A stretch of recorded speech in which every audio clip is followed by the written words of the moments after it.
Hi, I'm Rolf Skar. I'm Forest Campaign Director for Greenpeace in the U.S. I've always cared about the environment. I always cared about forests. It grew from just a childhood love of my backyard to an understanding of what forests mean for people around the world. The millions of people that depend on forests for their daily livelihoods, the millions of people just in the west coast of the U.S.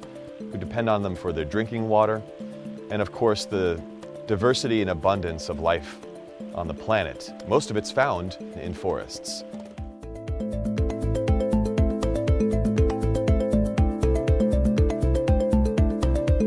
There are forests all over the world that are not in our backyard, that we may never see.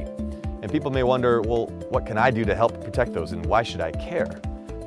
Forests like the Amazon in Brazil, or the rainforests in Indonesia, or the Congo Basin in Africa are actually connected to us, because the deforestation that's happening in those places is being driven by companies that sell us things every day. Things like throwaway packaging for fast food, or tissue paper, or even candy bars are actually connected to that deforestation. The great news is that means that we can do something about it. So we can send messages to companies that make those products that we don't want deforestation in our daily life.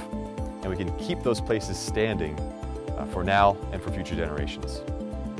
Greenpeace has a bold vision for zero deforestation by the year 2020.